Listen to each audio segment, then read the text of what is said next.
अफगानिस्तान के ऊपर के जितने देश हैं, कजाकिस्तान, किर्गिस्तान, ताजिकिस्तान, तुर्कमेनिस्तान, ये जितने देश हैं ये पहले रूस का हिस्सा थे, सब सोवियत संघ का हिस्सा थे सब। ये रूस की बाउंड्री यहाँ तक थी।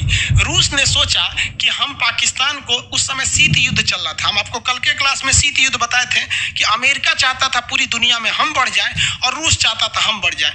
इसी बीच अमेरिका ने पाकिस्तान पीओके का जो एरिया है, जो हम लोगों से वो छीना है, उस एरिया में अमेरिका ने अपना सेना का एक अड्डा ले लिया जो गिलगिट नाम था। ये जब हम कश्मीर पढ़ाएंगे तब बताएंगे गिलगिट। तो रूस ने कहा कि तुमने गिलगिट ले लिया है, तो रूस इस गिलगिट के जवाब को देने के लिए अफगानिस्तान पर हमला कर दिया। तो क्वेश्चन आएगा, अफगानिस्तान पर हमला सबसे पहले किसने किया? तो रूस ने किया था हमला। किस लिए? क्योंकि रूस पाकिस्तान को घेरना चाहता था। अगर पाकिस्तान को घेर लेता तो वो अमेरिका के इस जो अड्डा लिया हुआ है यहाँ पर, उसका जवाब दे सकता था। लेकिन अमेरिका ने एक बहुत ही खतरनाक कांड कर दिया, क्योंकि शीत युद्ध था, कोल्ड वार में अमेरिका ने डायरेक्ट रूस पर हमला नहीं किया और ना ही रूस ने डायरेक्ट अमेरिका पर हमला किया। देखिए ना, रूस तो अफगानिस्तान पर हमला किया है, लेकिन क्यों किया है? अमेरिका को घेरने के लिए। इसलिए अमेरिका साउथ अफ्रीका से एक बहुत बड़े साइंटिस्ट को उठा के लाया और वो साइंटिस्ट एक बहुत बड़े अमीर घर का था, लेकिन उसके भाषा में बहुत दम था, उसके नेतृत्व में इतनी क्षमता थी कि वो जो साइंटिस्ट था वो क्या किया, यहाँ अफगानिस्तान के युवाओं को देश प्रेम सिखा दिया कि हमारा देश है रूस, हम यहाँ से, हमारा देश है अफगानिस्तान, हम यहाँ से रूस को मार के भगाएंगे। लेकिन हथियार कहाँ से चाहिए? तो अमेरिका ने कहा हथियार का टेंशन मत लो, हम सारा हथियार तुमको देंगे। अमेरिका ने सारा हथियार दिया और उसी एक साइंटिस्ट के नेतृत्व में उठा के दुनिया का सबसे बड़ा रूस को वो उसने अकेले लड़के भगा दिया। जबकि पैसा उस साइंटिस्ट को किसने दिया? अमेरिका ने। जबकि हथियार उस साइंटिस्ट को किसने दिया? अमेरिका। जासूसी किसने सिखाया? अमेरिका। जितने चीजों की जरूरत थी वो किसने दिया? अमेरिका ने। क्यों? क्योंकि रूस को भगाया जा सके। और वो अकेला साइंटिस्ट अफगानिस्तान के लोगों को जुटाकर और युद्ध नागरिकों को सैनिक बना के भगा दिया। उस साइंटिस्ट का नाम जानते क्या था? Osama bin Laden. समझ में आ गया? जब तक ओसामा बिन लादेन अमेरिका के लिए काम कर रहा था वो देश प्रेमी था, और जैसे उसने अमेरिका को ठोक दिया आतंकवादी हो गया। वाह रे भाई वाह, ये है शीत युद्ध। दुनिया में एक भी अगर खून बह रहा है ना द्वितीय विश्व युद्ध के बाद, तो उसके पीछे कहीं ना कहीं कारण ये कोल्ड वार यानी शीत युद्ध है। आपको पढ़ाया नहीं जाता है इस हिसाब से, इसलिए आपको लगने लगता है। आप ओसामा बिन लादेन को हथियार क्यों दिए? ओसामा बिन लादेन के पास हथियार कहाँ से आया? टेक्नोलॉजी कहाँ से आई? अमेरिका तक जाने का रास्ता क्यों आया? उसको CIA का ट्रेनिंग किसने दिया? उसको पैसा किसने दिया? सारा काम तो आपने किया। जब आपके इशारे पे वो रूस को मार रहा था तो फिर आपको मार दिया तो आप बुरा मान गए। समझ में आ रहा है कि नहीं आ रहा है? आतंकवादी, आप खुद बताओ। हम मानते हैं कि ओसामा बिन लादेन ने गलत किया और 110% हम इस बात को स्वीकार करते हैं कि उसे कोई अधिकार नहीं है कि 9/11 26/11 के हमले में किसी मासूमों को जान ले। लेकिन हम ये अमेरिका से पूछना चाहते हैं कि ये अधिकार आपको किसने दिया कि आप किसी को लाइए, हथियार दीजिए, पैसा दीजिए, आप मारिए? वो सैनिक थोड़ी था यहाँ पे, आप अपने लिए उसको इस्तेमाल किए। जिस तरह भारत ने LTT का इस्तेमाल किया, चाइना ने माओवादियों का इस्तेमाल किया, ओसामा बिन लादेन ने किसका इस्तेमाल किया? अमेरिका ने ओसामा बिन लादेन का।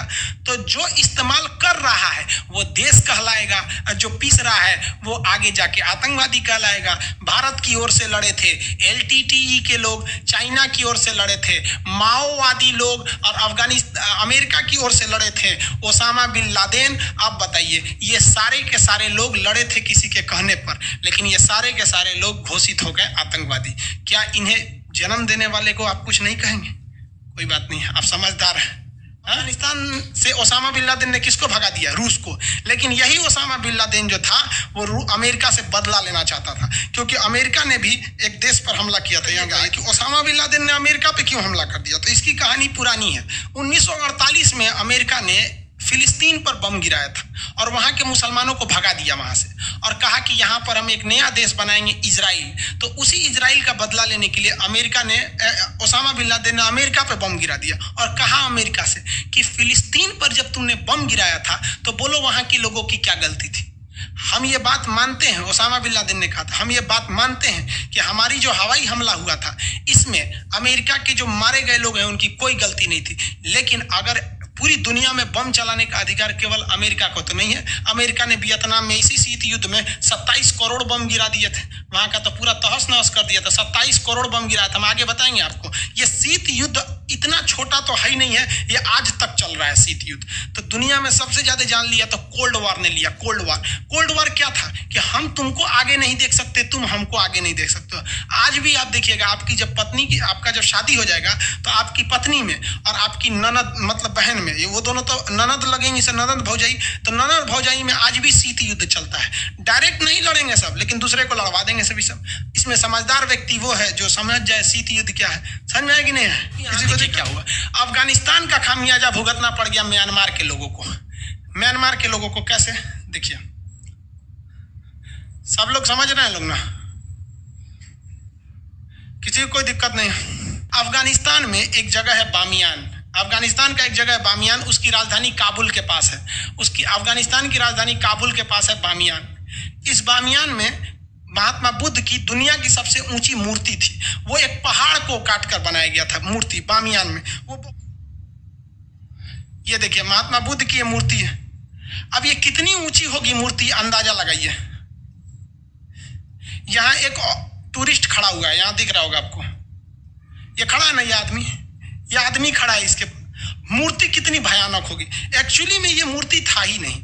एक्चुअल में क्या था कि ये एक पहाड़ था। एक्चुअली में ये एक पहाड़ था।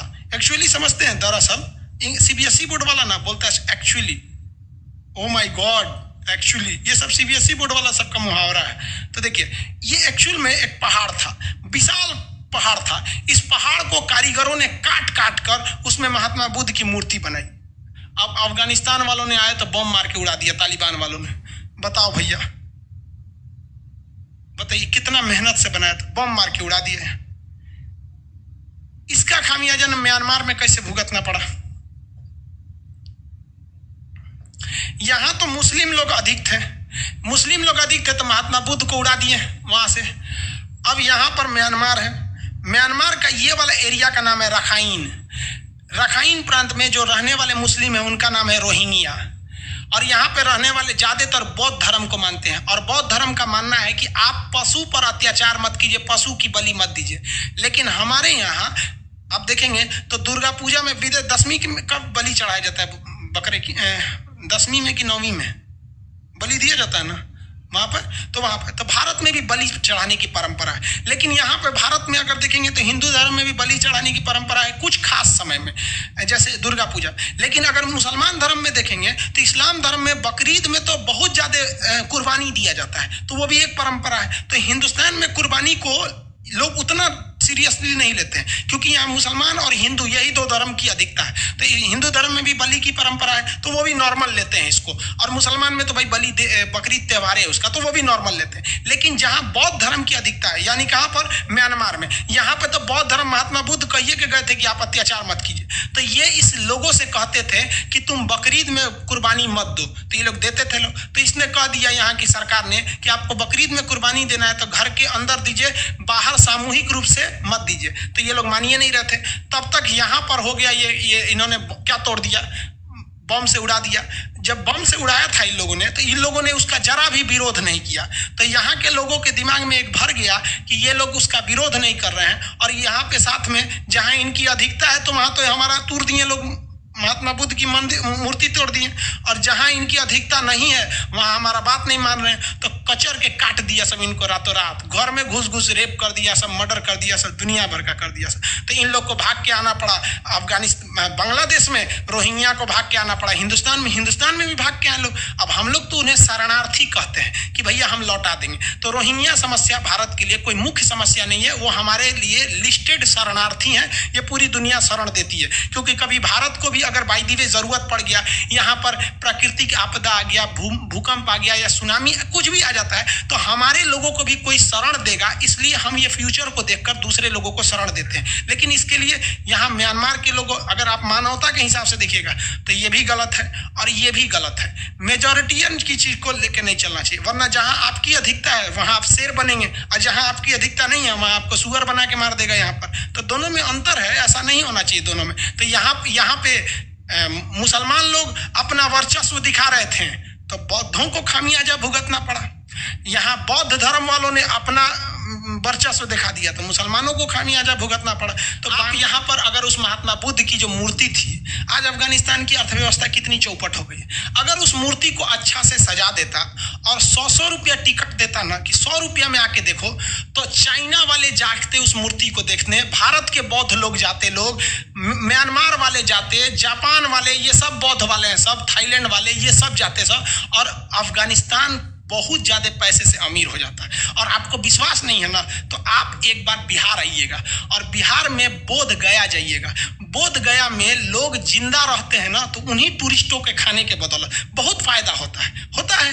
आप गोरखपुर के कुशीनगर आइएगा, जब बौद्धों का मेला लगता है बहुत सारी इनकम होती है, तो आप इस तरह से भी कमा सकते थे।